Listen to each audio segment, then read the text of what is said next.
안녕하세요. 오늘도 서연살롱을 찾아주셔서 감사합니다. 눈에 넣어도 아프지 않을 손주를 키우고 있는 60대 주부입니다. 저는 태어나 가장 잘했다고 생각하는 일이 결혼이에요. 사실 제가 결혼하기까지 많은 일이 있었어요.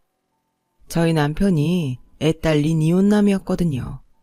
당연히 저희 부모님은 남편을 반대했고 저희 엄마는 그 충격으로 쓰러져 병원 신세까지 지셨는데 사랑이 뭔지 저는 남편을 포기할 수 없었어요. 남편은 아들이 6살 때 전부인과 이혼을 했어요. 전부인이 원래부터 남자 문제가 많았었는데 반복되는 외도와 어린 아들을 홀로 방치해 남편이 도저히 참을 수가 없어 이혼했다고 하더라고요. 당시 바람을 피우고 있던 아내도 양육권을 포기하는 대신 돈 5천만 원을 해주면 다시는 아들 앞에 나타나지 않겠다고 협의를 해오며 각서까지 썼는데 문제는 그 모습을 어린 아들이 모두 보고 있었다는 겁니다. 선생님, 모정이라는 게 엄마가 아이를 사랑하는 거죠? 그런데요, 세상의 모든 엄마가 아이를 사랑하지는 않는 것 같아요. 여기서 선생님은 바로 저예요. 저는 당시 중학교에서 국어를 가르치는 선생이었고 아들이 있는 반의 담임이었어요. 그리고 중학교 3학년인 아들은 저희 학교에서 공부도 못하고 맨날 사고만 치는 소위 말하는 문제아였는데요. 저는 학기 초부터 유독 이 녀석한테 마음이 쓰였어요. 그래, 모든 이라고 단정 지을 수는 없지. 하지만 대체로 부모는 자식을 사랑해. 하물며 엄마는 자식을 낳았으니 그 사랑은 위대하지. 치, 위대는 무슨. 끝까지 책임질 것도 아니면 낳지를 말아야죠. 저는 선생님의 생각에 반대합니다. 그때 알았어요. 자세한 사연까지는 모르지만 이 녀석에게는 엄마에 대한 상처가 있는 게 분명하다는 것을요. 그리고 그 녀석을 눈여겨보고 있는데 중간고사를 얼마 안 남기고 경찰서에 불려가게 된 일이 있었어요. 땡땡중학교에서 오셨습니까? 이 학생 담임선생님 맞으시죠? 네, 제가 저 학생 담임입니다. 보호자 연락처는 죽어도 안 알려준다고 해서 어쩔 수 없이 선생님께 연락을 드렸습니다. 얘가 PC방에서 가만히 있는 다른 학교 애를 폭행했어요.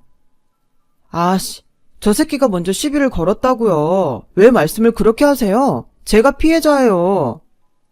피해자는 무슨? 야, 말은 바로 해야지. 쟤는 전교 2등하는 모범생이고 넌 양아치잖아. 어린 놈의 자식이 커서 뭐가 되려고 허구한 날 주먹질이야. 한심하다, 한심해. 저기 잠깐만요. 듣고 있자니 말씀이 심하시네요. 전교 2등은 싸움질을 해도 모범생이고 우리 애는 양아치예요. 아, 선생님. 학기 초라 잘 모르시나 본데 얘 여기 처음 아니에요. 저 새끼 학적부 안 보셨나요? 새끼요? 야, 정찬영, 너 여기 와서 선생님 뒤에 붙어. 네?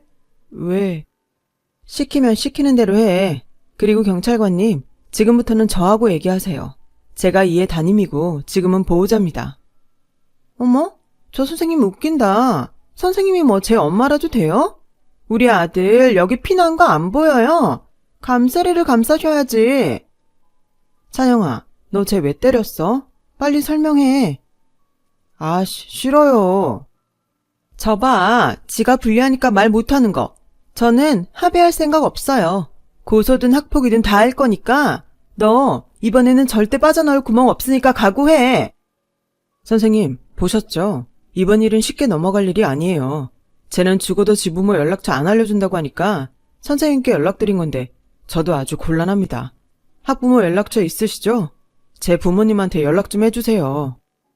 아, 저 그냥 깜빵에 넣어요. 그럼 되겠네. 어차피 내 말 듣지도 않을 거면서 부모는 왜 부르라는 건데요. 저 새끼 말하는 것 좀 봐. 네 엄마가 널 그렇게 가르쳤냐? 너 솔직하게 말해봐. 네 엄마도 너 포기했지? 그러니까 그렇게 문제를 일으켜도 한 번을 오질 않잖아. 선생님도 제 엄마 못 보셨죠? 아주 내놓은 자식이에요. 경찰관님, 우리 애가 그러는데 제 엄마 쟤 두고 도망갔대요. 오죽하면 애미가 새끼를 버리고 도망을 가. 이래서 가정교육이 중요한 겁니다. 아드님처럼 공부 열심히 하는 애들은 다 보면 부모님들이 훌륭하셔. 지금 생각해도 어른이라는 사람들이 한심하기 짝이 없었어요. 아이들 앞에서 배려도 없었고요. 그때 저는 봤어요. 녀석의 꼭 쥔 주먹이 부들부들 떨리고 있는걸요. 그래서 금방이라도 폭발할 것 같은 녀석의 주먹을 있는 힘껏 제 손으로 감쌌어요. 찬영이는 그런 저의 행동에 놀란 듯 저를 쳐다봤고, 저는 지금 생각해도 모험이었지만 무조건 녀석의 편에 서기로 마음먹었어요. 찬영이는 저의 제자니까요. 정말 어른들이 아이들 보는 데서 한심하게 짝이 없네요. 자기 말을 듣지도 믿지도 않는 어른 앞에서 이 애가 무슨 얘기를 해요. 그리고 아저씨? 저요? 지금 저한테 아저씨라고 하셨나요? 네, 민중의 지팡이라는 경찰이 하는 짓이 영 가관이어서요. 어른이라는 사람들이 어떻게 남의 집 사정도 모르면서 말을 그렇게 함부로 하죠? 애들 앞에서 부끄럽지도 않으세요? 어머, 저 선생 지금 뭐라는 거야? 이봐요, 당신 혹시 저의 부모한테 촌지라도 받았어? 당신이 뭔데 나서 선생이라고 존대해줬더니 똥인지 된장인지 구별을 못하네. 그냥 애 아빠라는 사람한테 연락이나 하라고. 모전자전이라는 말 아시죠? 아줌마 아들이 아줌마를 보고 배우겠네요. 뭐야? 너 말 다 했어? 야, 너 몇 살이야? 왜 우리나라 사람들은 불리하면 나이를 따질까요? 저는 그날 교직에 몸을 담근 후 처음으로 학부모와 언쟁을 벌였어요. 아이들 싸움이 어른 싸움 된다고 하잖아요. 비록 자식도 없고 미혼인 저였지만 제자 편을 들다 난생 처음 시비가 붙을 위기에 놓였었죠. 그리고 이제사 고백하건대 그날 저의 발끈은 학생을 위한 교사의 마음만은 아니었어요. 그냥 그 순간에 제 성질에 못 이긴 거였죠. 하지만 저의 행동이 아주 의미가 없진 않았어요. 찬영이는 자기 때문에 저까지 휘말릴 위기에 놓이자 그제야 꾹 다물었던 입을 열었거든요. 제가 먼저 저희 엄마가 바람나서 저 버리고 간 거라고 시비 걸었어요. 야, 내가 언제? 그 PC방에 있던 사람들이 다 증인이야. 아씨, 네가 먼저 나 마마보이에 공부원에서 게임 못한다고 비아냥거렸잖아. 엄마 몰래 학원 땡땡이 쳤다고 징징거리면서 남 게임하는데 방해하니까 그랬다. 그리고 중요한 건 주먹질도 네가 먼저 했다. 어떤 등신이 처맞고 가만히 있냐? 어머? 우리 애가 먼저 쳤다고? 너 여기가 어딘 줄 알고 그런 거짓말을 해. 그리고 아들 너 학원 안 갔어? 경찰관님, CCTV 확인하셨어요? 그게 거기 사장님이 고장났다고 하셔서. 고장 안 났어요. 제가 알아요. 어젠 PC방 CCTV로 도난 사건 처리하는 거 봤어요. 결국 경찰관님은 전교 2등의 말만 믿고 일을 이렇게 처리하신 거네요, 뭐. 누가 먼저든 싸움을 했다는 건 쌍방이니까 둘이 똑같다고 치지만 경찰관님 일 처리는 문제가 많아 보이네요. 지금이라도 같이 그 PC방에 가보죠. 그럼 누구 말이 진짜인지 금방 알겠네요. 그리고 만약 우리 애가 억울하게 몰린 거라면 저 진짜 가만 안 있습니다. 잘못했어요. 아씨, 제 말이 다 맞아요. 공부하기 싫어서 엄마한테 거짓말하고 PC방 갔는데 게임도 잘 안 되고 열받아서 홧김에 제가 그랬어요. 홧김에 일을 그렇게 크게 만드나? 여기가 어딘 줄 알고. 찬영아, 아버님께 전화드려. 아무래도 합의는 우리가 해야겠다. 그렇죠, 경찰관님? 지금 생각해도 통쾌해요. 그리고 그날 저는 찬영이 담임을 맡으면서 남편을 처음 만났고 그날의 사건으로 제 인생은 조금씩 달라지기 시작했어요. 물론 처음엔 그냥 교직 생활 중 한 번 있는 해프닝인 줄 알았는데 이제 와보니 그날의 일은 제 운명을 통째로 바꿔놓았네요. 찬영이는 그날 사건 이후 완전히 달라진 아이가 됐어요. 수업 시간이면 늘 마음 편히 엎드려 자는 아이였는데 그런 아이가 공부를 하기 시작한 거죠. 저는 다른 것보다 찬영이 스스로 노력하기 시작했다는 것이 참 기특했는데 그러다 학부모 상담 주간에도 볼 수 없었던 찬영의 아버지이자 지금의 남편이 담임인 저를 찾아왔어요. 그날은 정말 죄송하고 감사했습니다. 마땅히 인사를 드려야 할 것 같아서 찾아왔어요. 이렇게까지 마음 쓰시진 않아도 되는데. 아닙니다. 제가 선생님께 얼마나 감사한지 몰라요. 창피한 말이지만 저는 찬영이에 대해 아는 게 별로 없거든요. 본인이 말을 안 하니 알 길이 없었죠. 근데 그런 녀석이 얼마 전에는 저한테 문제집을 사달라고 하더라고요. 저는 물론 그냥 돈을 받기 위해서 하는 거짓말인 줄 알았는데 집에 진짜로 문제집이 있어서 아주 깜짝 놀랐습니다. 그러셨어요. 솔직히 저도 요즘 찬영이한테 놀라고 있어요. 수업에는 도통 관심이 없었는데 요즘은 공부를 하려고 애를 쓰는 것 같더라고요. 다른 과목 선생님들도 많이 놀라고 계세요. 그래서 제가 물어봤습니다. 왜 갑자기 공부를 하냐고, 꿈이라도 생겼나 해서요.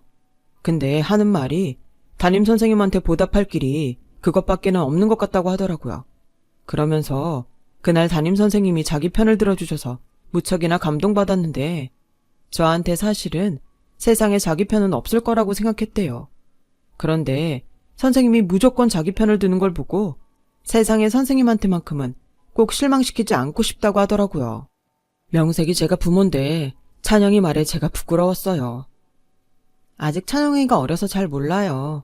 아버님이 이렇게 찬영이한테 관심이 많으신데, 그리고 그때 찬영이는 죽어도 아버님 경찰서에 부를 생각이 없었어요.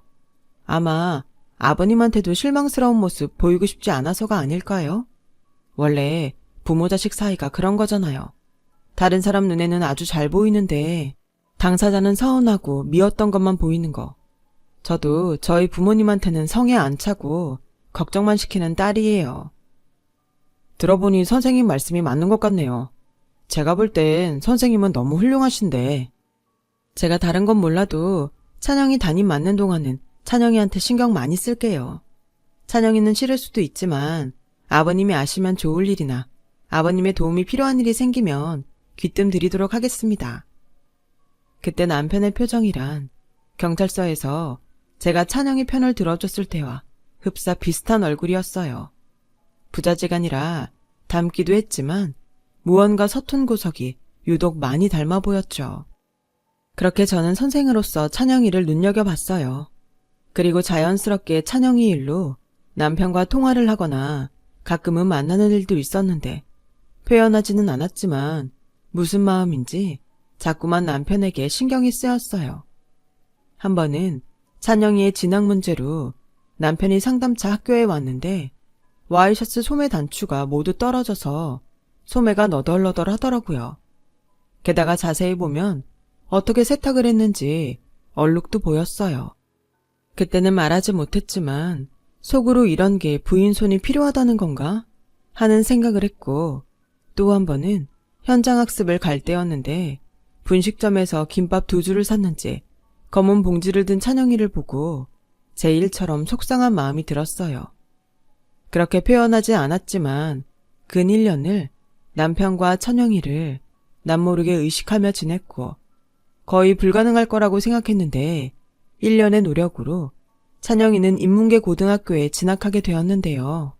비록 학군에서 가장 미지망률이 높은 학교였지만 저는 찬영이가 보인 기적 같은 성과에 박수를 보냈어요. 사실 여름방학을 보내고 온 찬영이가 저에게 이런 말을 했었거든요. 선생님, 제가 이제 와서 의사가 되고 싶다고 하면 너무 늦은 걸까요? 아니, 선생님은 충분할 것 같은데. 너는 머리가 좋아서 뭐든 다 가능해. 근데 왜 의사가 되고 싶은지 선생님이 물어봐도 돼? 그게 아빠를 행복하게 해주고 싶어서요. 세상에 공부 잘하는 자식을 싫어하는 부모는 없잖아요. 저는 꿈이 없으니까 아빠를 위해서 의사가 되고 싶어요. 거짓말. 너는 지금 선생님한테 네 꿈을 얘기한 것 같은데? 근데 찬영아, 다 좋은데 누구를 위해서 의사가 되지는 마. 선생님은 의사가 된 너의 미래가 너무 기대되는걸. 슈바이처처럼 훌륭한 의사가 되면 좋겠다. 솔직히 말은 그렇게 했지만 현실은 그렇게 희망적이지 않았어요. 하지만 이제 막 희망을 품게 된 아이의 마음을 꺾고 싶지 않았던 전 선의의 거짓말을 했고 나중에 찬영이가 실망할까봐 걱정을 했었죠. 하지만 저의 걱정은 하지 않아도 될 걱정이었어요. 찬영이가 무사히 인문계 학교에 진학을 했기 때문이죠. 그 후에는 다른 아이들처럼 학원도 다니면서 본격적으로 공부를 시작했다는데 감사하게도 그 소식을 남편이 들려줬어요. 그 후로 가끔 찬영이 일로 저와 남편은 연락을 주고받았는데요. 6개월 정도가 지나자 그 연락도 뚝 끊겨버렸어요. 그러는 사이 저희 집에서는 결혼을 해야 하는 나이가 됐으니 맞선을 보라고 성화였고 그 등살에 몇 번 맞선을 나갔는데 영 마음이 동하지 않았어요. 그래서 결혼은 좋아하는 사람 만나게 되면 하고 싶다고 했는데 이미 30대인 저는 더 나이가 들면 아무도 거들떠보지 않는다며 저희 부모님은 더욱더 선자리에 집착하셨어요. 너 지금이 젊은 것 같지? 아니야.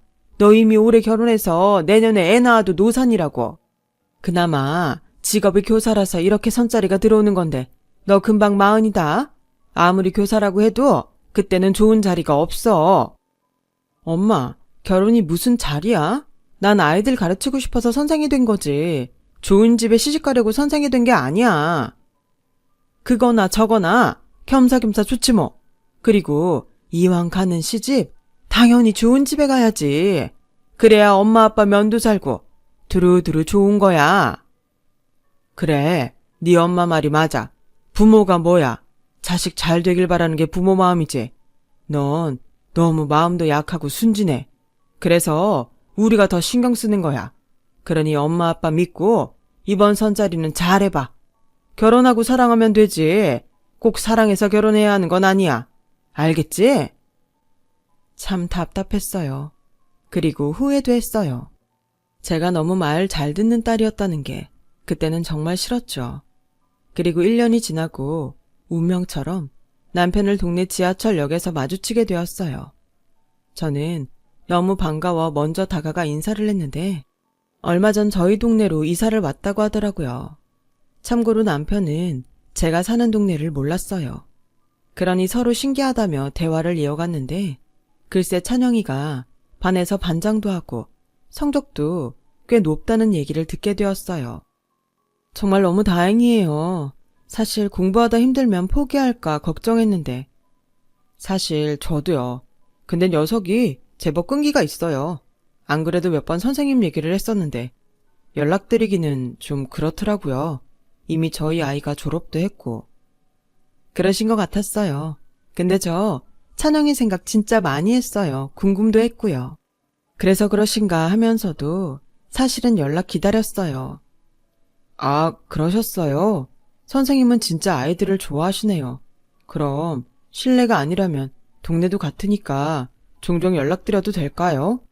아무래도 아빠 혼자 애를 키운다는 게 어디에 물어볼 데도 없고 영 힘들어서요. 네, 언제든지 연락 주세요. 그리고 찬영이도 한번 봤으면 좋겠어요. 남자애들은 빨리 크던데 어떻게 컸는지 궁금하거든요. 그날 그런 대화를 하면서 가슴이 어찌나 쿵쾅쿵쾅 뛰는지 무슨 설레는 대화를 한 것도 아니었는데 이상했어요. 그리고 곧 저는 제 감정을 알게 되었어요. 좋아하는 거네, 이 맹추야. 너도 모르게 짝사랑을 1년씩이나 하냐? 누군데? 어떤 사람인데? 제일 친한 친구는 단번에 저에게 그렇게 말했어요. 차마 그 상대가 제자의 아버지라는 말을 하지 못해 그냥 비밀이라고 얼머부렸는데 안 된다는 걸 알면서도 남편에게 향하는 그 마음을 도저히 멈추지 못했어요. 부모님은 무슨 학부형을 동네에서까지 만나냐며 핀잔을 주셨지만 언제나 남편과 찬영이를 만나고 싶었던 것은 저였기에 학교 근무가 끝나고 또 주말이면 건수를 만들었죠.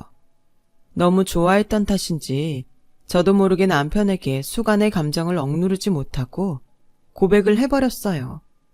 남편의 얼굴은 금방이라도 터질 것처럼 새빨갛게 변했는데 곧 자기는 그럴 자격이 없다면서 거리를 두자고 했고 저는 제대로 시작도 못 해봤는데 그렇게 남편에게 차여 힘든 시간을 보내야 했어요. 그런데요, 한 달 정도가 지났을까? 찬영이가 아빠가 독감에 걸렸는데 너무 힘들어한다고 연락이 왔어요. 쌤, 아빠가 열도 나고 시름시름 하는데 응급실 가야 해요? 119에 전화해야 해요? 이럴 땐 어떻게 해야 해요? 찬영아, 진정해. 아빠 많이 아프시니? 집에 약은 있고? 병원에서 타온 약 있는데. 알았어. 그럼 선생님이 지금 갈게. 저는 그 길로 슬리퍼도 짝짝이로 신었다는 것을 잊은 채 남편의 집으로 갔어요. 그리고 찬영이 말대로 고열에 시름시름 앓는 남편을 봤고, 저도 아는 것이 없어 서툴지만 물수건으로 연거푸 식은땀을 닦아주며 밤을 새워 간호를 했어요. 그리고 새벽 4시가 되자 저의 정성 때문인지 해열제의 효과인지 열이 내렸고, 그제야 긴장이 풀려 쪼그리고 앉아 쪽잠을 자는데 그새 정신을 차린 남편이 저를 발견했어요. 저는 원래 가는기가 예민해서 잘 깨는 타입인데 저에게 담요를 덮어주는 남편 앞에서는 깨고 싶지 않아 계속 자는 척을 했더니 뜻밖의 남편의 속마음을 듣게 되었는데요. 지금도 그때를 떠올리면 시간이 많이 흘렀는데도 처음 듣는 것처럼 설레어요. 꿈인 줄 알았는데 진짜 당신이었네. 이러면 안 되는데 너무 좋네요. 나는 정말 자격이 없는 사람이지만 만약 우리가 조금 더 일찍 만났다면 얼마나 좋았을까 자꾸만 생각하게 돼요. 당신 마음 너무 받고 싶은데 그럼 안 되는 걸 너무 잘 알아서 당신 마음을 아프게 해서 미안해요. 저는 남편의 진심을 듣고 가만히 있을 수 없었어요. 이 시간이 지나면 또다시 아닌 척 저를 밀어낼 것이 분명했으니까요. 그래서 눈을 뜨고 남편을 뚫어져라 쳐다봤어요. 그리고 말했죠. 사람 마음이 중요하지 뭐가 더 중요해요? 나는 자격 같은 거 필요 없고 정수찬이라는 당신이 좋아요. 이혼남이면 어때? 아들이 있으면 어때? 내가 당신이 좋은데. 우리 주변 눈치 보지 말고 마음이 시키는 대로 해요. 네? 지금 생각해도 유치하지만 저는 자존심도 없이 또 한 번 남편에게 절절한 고백을 했고, 그런 제 마음을 끝까지 외면할 수 없었던 남편은 제 마음을 받아줬어요. 그렇게 저희는 찬영이의 환영을 받으며 연인이 되었죠. 하지만 이 사실을 안 저희 부모님은 아주 난리가 나셨어요. 엄마는 쓰러져 응급실 신세까지 졌고, 아빠는 저 같은 딸은 없는 셈 치겠다고 다 큰 자식을 쫓아내셨죠. 이 사실을 남편이 알면 또 저를 밀어낼까 두려웠던 저는 사귄 지 1년도 되지 않아 무작정 남편에게 결혼을 하자고 했어요. 결혼식도 필요 없고 그냥 혼인신고만 해도 좋다면서요. 저희 막무가내의 청혼에 남편은 당황했고, 저에게 필히 일이 있음을 눈치챈 남편은 차근차근 저를 진정시키며 너무 이르다고 시간을 갖자고 했는데, 그렇다고 차마 집에서 쫓겨난 저를 외면할 수 없었는지 자기가 부모님의 허락을 받겠다고 하더라고요. 우리 부모님 절대 허락 안 해. 오죽하면 자기 딸을 내쫓았겠어? 게다가 우리 엄마 쓰러졌는데 지금 가면 자기는 초죽음이야. 자기는 그렇게 남의 부모 마음은 잘 알면서 자기 부모님 마음은 모르냐? 또 설교한다. 그래, 몰라. 아니, 알아도 상관없어. 그러니까 내가 행복하길 바라기 때문이라는 소리는 절대 하지 마. 내가 행복할 길은 자기랑 결혼해서 내가 찬영이 엄마 되는 것 뿐이니까. 나도 찬성. 정찬영, 너까지? 아빠는 박력이 없어. 이럴 때일수록 남자가 더 밀어붙여야지. 쌤, 오늘부터 우리 집에서 같이 살아요. 난 완전 좋은데? 너도 그래? 나도 완전 좋아. 내친 김에 혼인신고만 하고 여기서 그냥 살까? 이지민 씨, 그만하시죠. 무슨 여자가 저렇게 급해. 혼자 그렇게 막 달리면 삐끗한다. 삐끗하면 자기가 잡아주면 되지. 난 빨리 이 집 식구 되고 싶은데 자기는 아닌가 보네. 쌤, 우리 아빠는 겉하고 속이 완전 달라요. 지금은 말은 그렇게 해도 벌써 쉬는 집은 여기가 좋은지 다른 동네가 좋은지 막 생각한다니까요. 야, 그거야. 우리가 전세 계약이 끝나가니까 생각만 미리 해본 거라니까. 무슨 남자가 부끄러움이 그렇게 많아. 쌤이 좀 힘들어도 그냥 밀고 나가요. 나는 완전 쌤 편. 찬영이가 원래 그렇게 넉살이 좋았던 아이가 아니었는데 제가 담임을 맡았던 그때 그 사건 이후 아이는 완전히 저에게 마음을 열어줬고, 마음을 연 만큼 밝아진 찬영이를 보니 저는 부모님에게 심한 반대를 당하고 있다는 것도 잊을 만큼 뿌듯하고 행복했어요. 그리고 한 달 정도 집에 들어가지 않고 시위를 했는데 저희 엄마가 학교로 저를 찾아오셨어요. 그리고는 아직 분이 안 풀렸는지 무서운 얼굴로 저를 노려봤는데 표정과는 달리 뜻밖의 말을 꺼내셨어요. 내가 정말 너 때문에 못 살아. 하고 많은 남자 중에 하필이면 학부형한테 빠져. 여기 내 직장이야. 그런 소리 할 거면 가. 너 당장 오늘부터 집으로 와. 싫어. 허락해주지 않으면 절대 안 가. 너 정말 이럴 거야? 아휴, 알았어. 알았으니까 집에 들어와. 괜히 살림부터 차렸다고 동네 소문나게 하지 말고. 그리고 신혼집은 집에서 아주 멀리 얻어. 꼴 보기 싫으니까. 뭐라고? 엄마, 내가 지금 잘못 들은 거 아니지? 엄마 지금 허락하는 거야? 그래, 내가 전에도 말했지. 다 너 잘 되라고 그러는 거라고. 근데 네가 죽어도 그 사람 아니면 안 된다고 하니까 어쩌겠냐. 남의 아들 사정사정하는 거 보는 것도 힘들고 나랑 네 아빠 두 손 두 발 다 들었어. 그러니까 오늘부터 그 사람 우리 집에 오지 말라고 해. 알았어? 나중에 식 올리면 그때 오라고. 설마 수찬 씨 우리 집에 갔어? 오다 마다냐? 맨날 와서 너 달라고 하는데 내가 아주 노루제 걸리겠어. 너 언제 그 사람 무릎 괜찮은지 한번 봐라. 남자가 그렇게 쉽게 무릎을 꿇어서야 쓰겠냐. 그래도 뭐 사람은 선해 보이더라. 믿음도 가고. 저는 정말로 놀랐어요. 늘 퇴근하면 저희 집에 들러 빌고 왔다는 남편을요. 저한테 그리고 찬영이한테는 아무 일도 없는 것처럼 내색 한번 하지 않더니 이런 사람을 제가 어떻게 안 좋아할 수가 있겠어요. 그렇게 저희는 결혼을 했어요. 저희 엄마의 바람대로 신혼집은 저희 친정과 멀리 떨어진 곳에 장만했고요.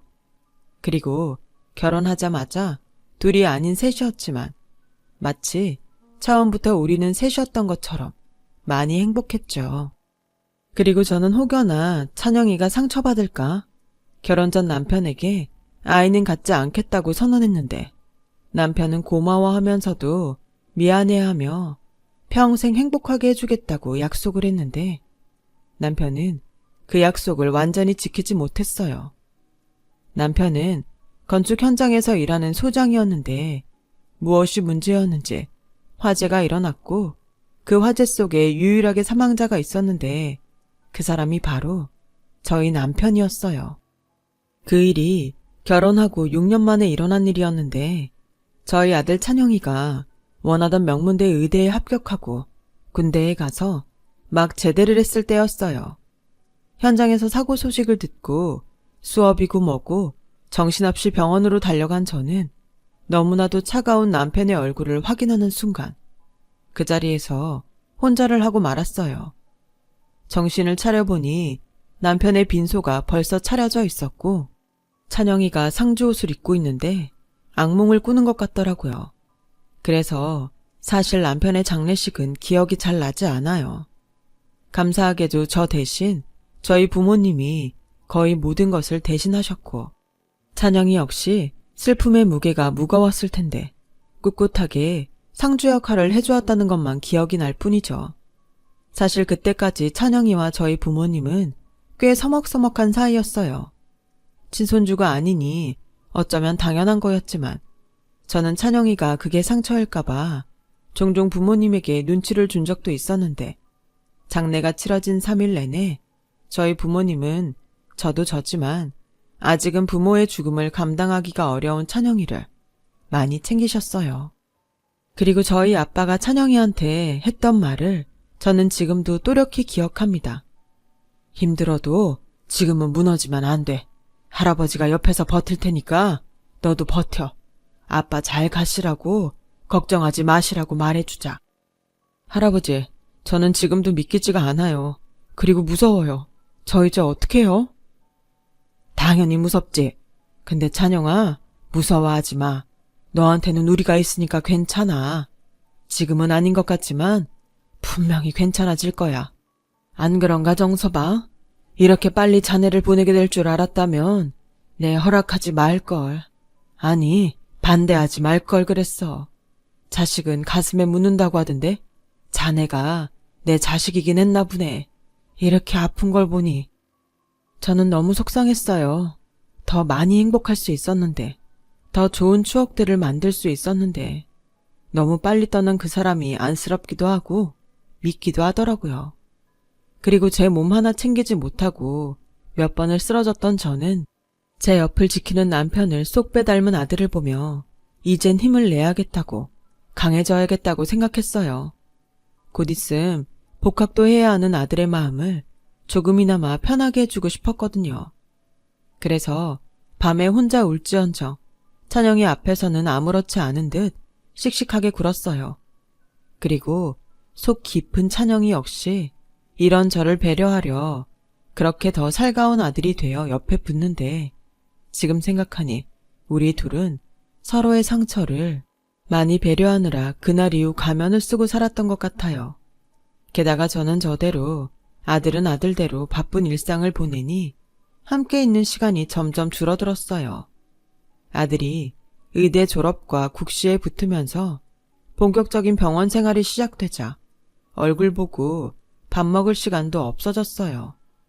그래서 한 번은 아들의 부탁으로 갈아입을 속옷과 화장품 같은 걸 챙겨서 아들이 근무하는 병원으로 간 적이 있었는데, 모처럼 아들 얼굴을 본다고 생각하니 기분이 좋았던 저는 병원 사람들이랑 함께 먹으라고 이것저것 간식을 사들고 갔어요. 그런데 그곳에서 한 번도 보지 못했던 남편의 전부인이자 찬영이의 친모를 보게 되었고, 찬영이와 친모는 꽤 오래전부터 만나고 있었는지 전혀 어색한 구석이 없어 보였어요. 사실 남편 몰래 찬영이 방에서 찬영이 엄마 사진을 본 적이 있어요.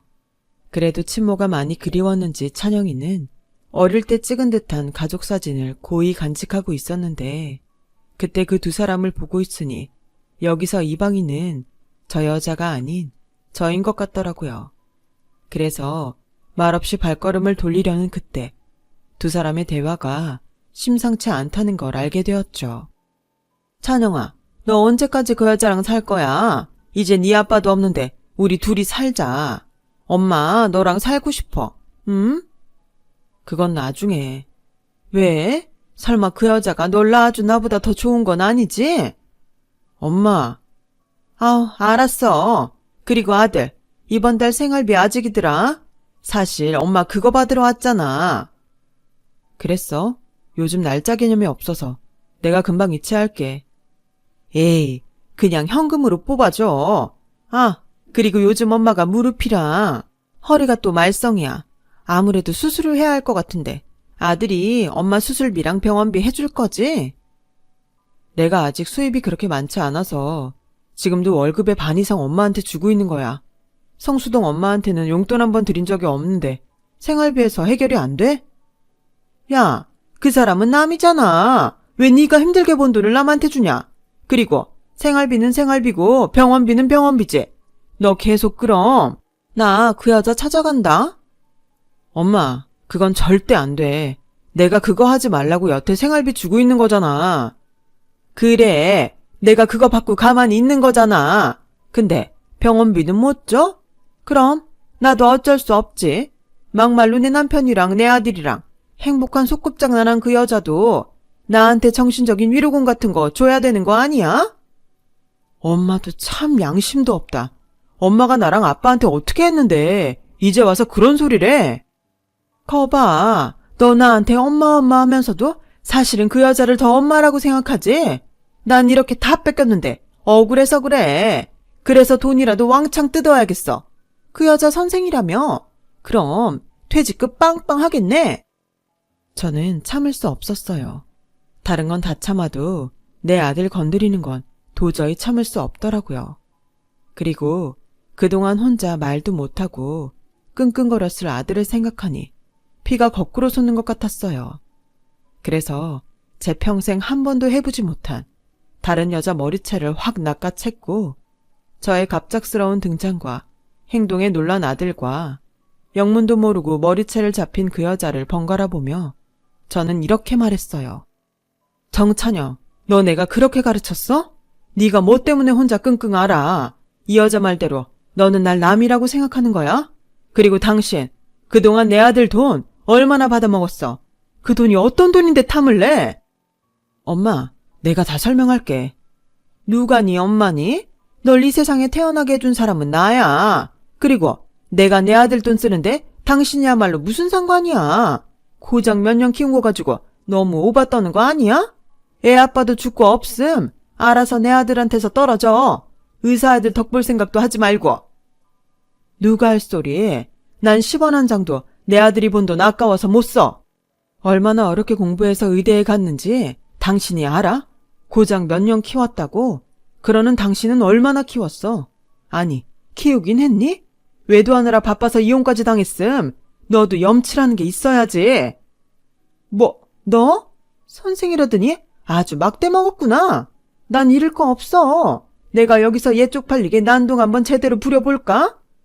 그래, 너 하고 싶은 대로 해. 근데 착각하지 마. 네가 아무리 찢고 까불어도 내 아들 안 쪽팔려. 왠 줄 알아? 너 같은 건 뭣도 아니니까. 낳지 않았다고? 그래, 평생 낳지 않아서 미안한 그 마음을 네가 알아? 근데 나 자신 있어. 낳지는 않았지만 내 목숨처럼 키운 아들이야. 그러니까 그런 내 아들한테 한 번만 더 나타나면 당신이 내 남편한테 다시 나타나지 않겠다는 조건으로 받아간 5천만 원, 무슨 수를 써서라도 다시 토해내게 할 거야. 잊은 거 아니지? 당신이 직접 각서에 지장까지 찍은 거. 뭐야? 그건 찬영이 아빠한테 준 거지. 너랑 상관없잖아. 너야말로 애 아빠 죽었으니까 내 아들 옆에서 떨어져. 그때 찬영이의 친모는 거의 미친 여자처럼 저를 밀쳤어요. 그래서 그 힘에 제가 넘어졌는데 그 모습을 본 찬영이의 눈이 심상치 않더군요. 지금 뭐 하는 거야? 당신이 뭔데 우리 엄마한테 손을 대? 나았으면 다야? 당신도 이미 알잖아. 내가 왜 당신이 달라는 대로 생활비를 줬는지. 당신 같은 여자가 우리 엄마한테 접근하는 게 싫었어. 아빠가 없으니까 이제 우리 엄마 보호자는 나니까. 근데 당신의 욕심은 끝도 없네. 이젠 한 푼도 주지 않을 거니까 당장 꺼져. 뭐라고? 너 지금 널 낳아준 엄마한테 이게 무슨... 알았어. 내가 잘못했다. 그냥 주던 생활비만 줘. 나 그 돈 없으면 당장 굶어 죽어. 미우나 고우나 내가 네 생모잖아. 응? 찬영아. 사지육시 멀쩡하면 일을 해. 거지처럼 구걸하지 말고. 그리고 나 이번 일 절대 그냥 안 넘어가. 당신이 그동안 갈취한 내 아들 돈도 무슨 수를 써서라도 다 찾아올 거니까 단단히 각오해. 나 아는 변호사 많거든? 정말 재수가 없으려니까 내가 더러워서 간다 가. 다신 안 나타나면 되잖아. 말년에 의사 아들 덕 좀 보나 했더니. 그렇게 아들의 친모는 잔뜩 겁을 먹은 듯 주랭랑을 쳤어요. 그리고 병원 로비에 남겨진 저와 아들은 서로 아무 말도 하지 못했는데 아들이 먼저 미안하다며 무릎을 꿇더군요. 그리고는 이렇게 말했어요. 엄마, 미안해. 일부러 숨겼어. 그냥 나 혼자만 힘들면 될 것 같아서. 근데 믿어줘. 나한테 엄마는 엄마 한 사람뿐이야. 믿고 안 믿고가 어딨어. 천륜이 괜히 천륜인 줄 알아? 근데 피 같은 돈을 그렇게 쉽게 주면 어떡해? 도대체 얼마나 준 거야? 내가 진짜 너무 속상해. 엄마가 다 채워줄 거니까 얼만지 빨리 말해. 엄마, 나는 그 돈 진짜 하나도 안 아까워. 내가 엄마 지키는 데 쓴 돈이잖아. 의미 있다고 생각해. 물론 그 돈으로 우리 엄마 호강시켜줬으면 더 좋았겠지만. 이미 엄마는 네 엄마가 됐을 때부터 호강이야. 이렇게 착하고 멋있는 아들을 공짜로 얻었는데 그 이상 뭘 바라냐. 네 아빠가 그렇게 가고 내가 지금까지 버텼던 건 다 너 때문이야. 내 아들이 있는데 엄마가 씩씩하게 살아야지. 그 힘이 지금까지 살게 했어. 엄마, 나도 엄마가 있어서 지금까지 살았어. 엄마가 경찰서에서 처음 내 편 들어줬을 때부터 나는 세상에서 엄마가 제일로 좋았어. 아빠보다 더. 우리는 창피하게 병원 한복판에서 그렇게 심파를 찍었어요. 지금은 그 일을 추억이라고 웃으면서 얘기하는데 아마도 우리는 그때 서로의 진짜 마음을 확인했던 것 같아요. 그리고 그 일로 배려하느라 썼던 가면을 벗어버리고 진짜 모자지간이 되었고 어릴 때 찍은 가족 사진을 여태 간직한 이유가 뭔지 뒤늦게 물어봤더니 나중에 친모가 약속을 깨고 나타나도 절대 그때의 일을 잊지 않으려 간직했다고 하는데 아들의 그 말이 제 가슴을 더 아프게 했어요. 그래서 할 수만 있다면 앞으로는 모든 순간을 행복하게만 해주고 싶었는데 3년 전 아들이 결혼을 하고 사랑하는 와이프와 딸을 낳고는 저희 바람대로 아들은 세상에서 가장 행복한 사람이 되었어요. 그리고 아들도 며느리도 모두 의사이다 보니 이제 돌이 막 지난 손녀딸은 저희 차지가 되었는데요. 누군가는 그러더군요. 퇴직 후 손녀나 보고 있으니 불쌍하다고. 그런데 그건 정말 모르는 소리예요. 이 조그맣고 귀여운 녀석이 커가는 모습을 매일매일 볼 수 있는데 이것과 바꿀 호사가 어디 있을까요? 그래서 저는 아주 당당히 말하고 다녀요. 교단에 섰던 예전보다 지금이 훨씬 더 행복하다고요. 그리고 언젠가 하늘에서 남편을 만나게 된다면 먼저 가서 못 누린 행복이 얼마나 많았는지 이 긴 이야기를 밤새도록 주렵니다. 지금까지 저희 이야기 들어주셔서 너무나도 감사드려요. 겨울이 가고 따뜻한 봄이 오듯이 여러분의 인생도 봄처럼 따뜻하길 진심으로 바라겠습니다. 여러분, 사연 댓글에 응원과 현명한 조언 부탁드려요. 좋아요와 구독은 저에게 큰 힘이 됩니다. 오늘도 좋은 일 가득하세요.